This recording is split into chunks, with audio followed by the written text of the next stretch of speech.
Salut, il est midi, je suis encore en caleçon. Hier j'ai sorti une toute nouvelle formation qui s'appelle Digital Nomad, vous pouvez aller la voir tout de suite en cliquant sur la fiche qui s'affiche ici. C'est une formation dans laquelle je vous dis tout pour travailler en voyageant. Ça fait 3 mois que je voyage, je m'étais fixé le défi de voyager en même temps de faire une vidéo par jour, de continuer à travailler, de continuer à faire des formations, de continuer à vendre, de financer mon voyage avec mon business. Ça a marché beaucoup mieux que je le pensais. J'ai travaillé au Sri Lanka, j'ai travaillé en Malaisie, j'ai travaillé en Thaïlande, aujourd'hui je travaille en Philippines, même si j'ai des petits problèmes de connexion internet comme vous avez pu le voir. On y arrive, on se bat, on travaille et j'adore ça et c'est de ça dont je vous parle dans cette formation. Aujourd'hui j'ai décidé d'être concret avec vous, c'est-à-dire de vous parler de mon travail au quotidien et la meilleure façon de le faire c'est bien sûr de faire un vlog, de vous montrer ma journée en tant que digital nomade.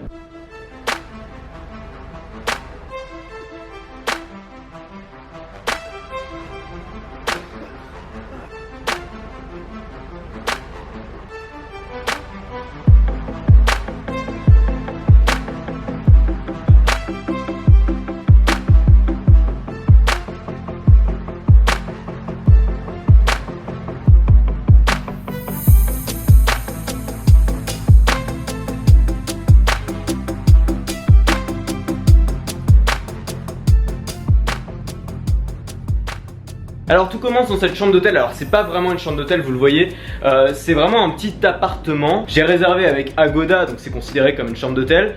Mais c'est plus appartement, c'est-à-dire qu'il n'y a pas de réception, il n'y a pas de petit déjeuner, il n'y a rien.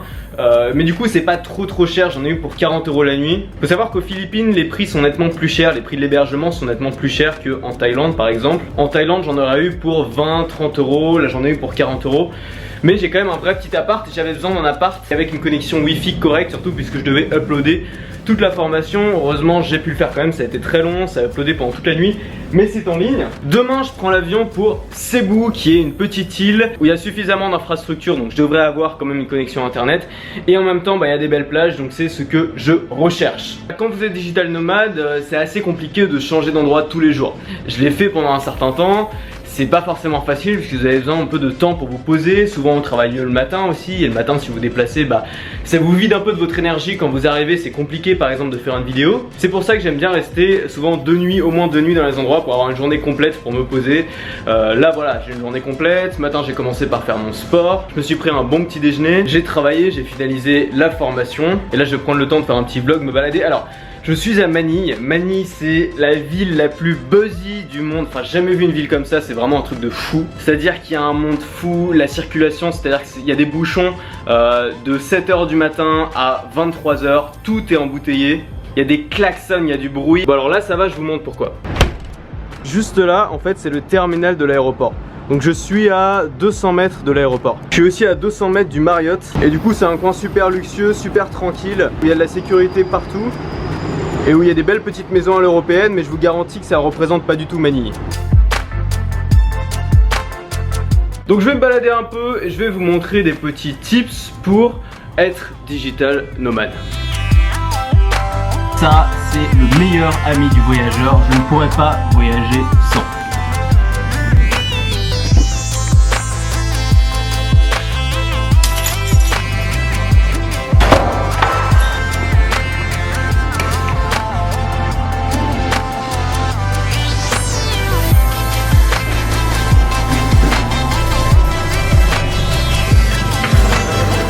Bon alors en fait il y a 2 types de digital nomades. Il y a les digital nomades qui aiment trouver un endroit où ils sont bien et rester dedans pendant plusieurs mois.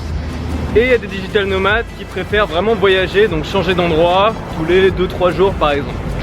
Jusque là c'était mon cas, c'est-à-dire que j'ai jamais trouvé un endroit vraiment où j'avais envie de rester longtemps.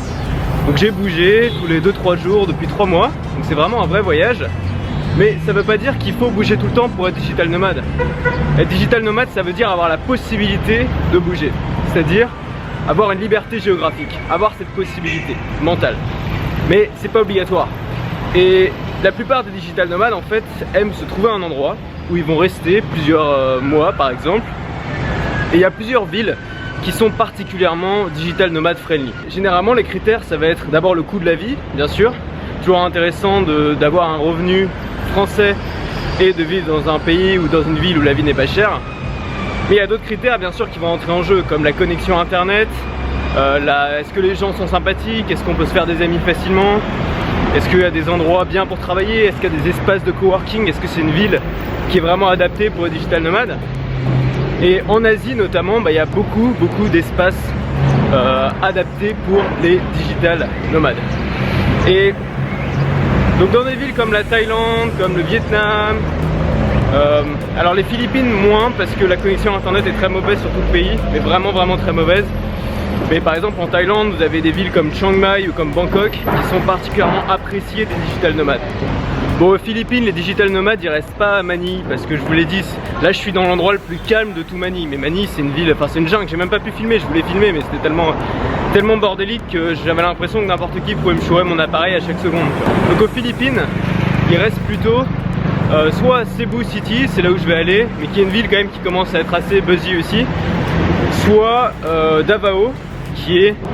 Alors Davao, le problème de Davao, moi je voulais y aller, mais c'est que c'est sur l'île de Sud, Mindanao, et c'est une île où c'est un petit peu le bordel en ce moment, il y a beaucoup de terrorisme, il y a des islamistes radicaux qui sont mis à semer un peu la terreur, à enlever des étrangers, mais il se trouve que Davao reste une des villes les plus sécures du monde, une des villes les plus protégées du monde, parce que je crois qu'ils ont un maire qui fait régner un petit peu la terreur aux criminels en fait, qui est très sévère. Et donc je crois que j'ai lu que c'était la 9e ville la plus sécurisée du monde où il y avait le moins de criminalité. Malgré tout, cette année il y a eu 3 étrangers qui ont été enlevés. Bon, c'est pas énorme, mais ils ont quand même été enlevés par des islamistes radicaux, donc c'est des mecs qui rigolent pas. Je peux vous dire que déjà que tout le monde me regarde quand j'ai pas de caméra, juste parce que je suis européen, mais alors quand je me filme avec une caméra, je suis l'attraction du village. Juste un petit détail sur le vlogging, n'ayez pas peur de sortir votre caméra dans les lieux publics. En fait, il y a peu de chances qu'on vous la vole finalement. Il y a des chances qu'on vous la vole si vous êtes un touriste de base en fait, qui prend des photos et tout, enfin qui montre qu'il est un touriste de base. Mais si vous faites quelque chose de totalement hors du commun, comme vous filmez comme ça, les mecs ils vont plus être intrigués qu'autre chose et ils vont pas oser en fait. Enfin, faut bien comprendre que les voleurs ils s'attaquent aux clichés, ils s'attaquent aux gens qui connaissent en fait, aux touristes basiques et tout, mais ils vont pas forcément s'attaquer au mec qui fait des trucs bizarres avec sa caméra. La sécurité c'est de toute évidence l'une des principales peurs en fait qui touche les gens qui veulent devenir digital nomades mais qui veulent pas trop se lancer. C'est ils ont peur d'être en danger dans d'autres pays. Mais il faut bien comprendre que dans la plupart des villes du monde, c'est pas plus dangereux que à Paris par exemple ou dans une ville française. Vous n'avez pas plus de chances de vous faire agresser. Bon alors moi je suis pas plus courageux que les autres, j'ai pas moins peur de me faire agresser. Simplement je prends mes précautions et je suis extrêmement prudent. Vous avez un site qui s'appelle Ariane qui est le site du gouvernement. Vous allez trouver sur diplomatie.gouv.fr. Vous allez avoir une fiche de sécurité pour chaque pays. Ils vont vous expliquer quelles sont les zones dans lesquelles vous pouvez aller, quelles sont les zones dans lesquelles vous ne pouvez pas aller, où sont les risques terroristes par exemple, quel est le taux de criminalité. Parfois ils peuvent être un peu parano, hein. Il ne faut pas non plus écouter à la lettre tout ce qu'ils disent, mais ça donne déjà une idée du pays dans lequel on va et ça donne une idée surtout des zones où vous pouvez aller et des zones où il vaut mieux éviter d'aller. Ensuite, c'est les mêmes règles de base que dans n'importe quelle ville du monde. Il faut éviter de sortir tard et seul la nuit, surtout si vous êtes une femme. Faut surtout faire gaffe à ses affaires personnelles. Moi je me suis jamais rien fait voler quasiment de toute ma vie parce que je suis hyper parano sur le vol et je fais vachement gaffe à mes affaires. J'ai jamais traîné mon téléphone sur une table, tout est toujours dans ma poche. Et donc voilà, faut bien comprendre que les pickpockets, ils vont pas s'attaquer au mec qui fait gaffe. Ils vont s'attaquer aux touristes de base, donc évitez de faire votre touriste de base et soyez prudent, soyez un voyageur responsable.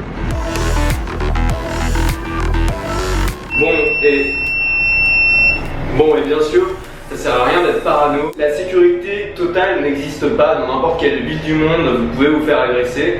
Quand on voit que même à Paris, qui est une ville où on se sent plutôt en sécurité normalement, il y a 100 personnes qui peuvent se faire tuer en 5 minutes, on voit que finalement autant en profiter pour voyager et pour prendre les mêmes risques mais au moins voir plus de choses.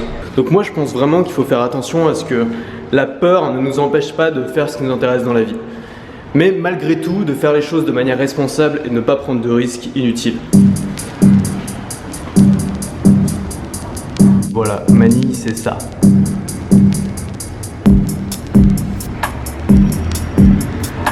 Ça, c'est du carton-pâte. Ça, c'est Manille.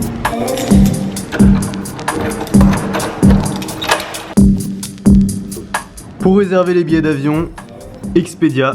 j'ai littéralement réservé mon billet d'avion en 10 minutes en attendant mon ferry hier. J'en ai eu pour 37 €. Faut bien comprendre que le challenge numéro 1 de Digital Nomad, c'est de faire rentrer tout son bureau dans une valise cabine. Et pour ça, le but du Digital Nomad va être de trouver des outils qui en font un maximum dans un minimum de place et de poids. Un exemple, le Kindle.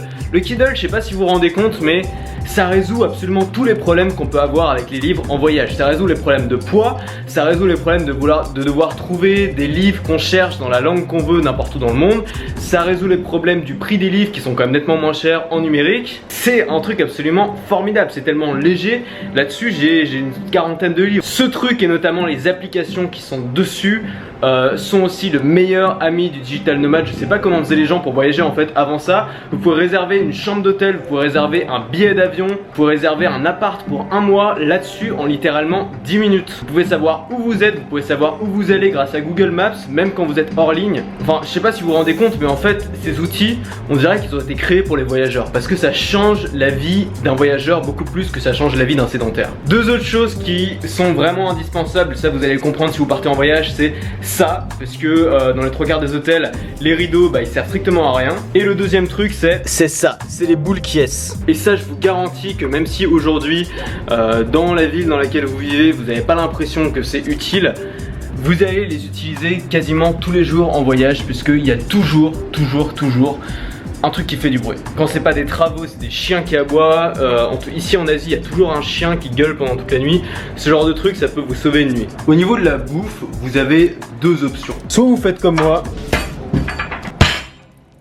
à la routard, ou de temps en temps, c'est aussi bien de sortir. Et puis parfois, se faire plaisir quoi.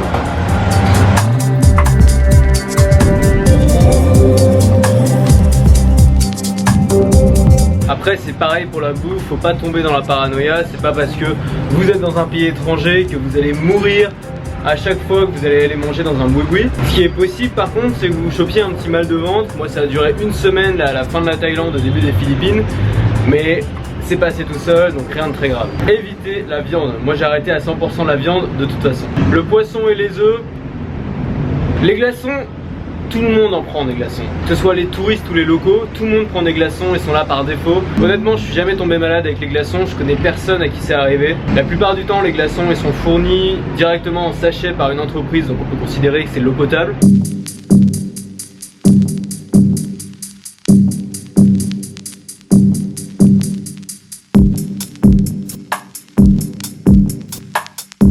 J'ai jamais vu un mec mettre autant de temps à mettre des chaussons d'hôtel quoi. Voilà, tout ça pour vous dire que vivre en voyageant, ce n'est pas difficile, ce n'est pas compliqué.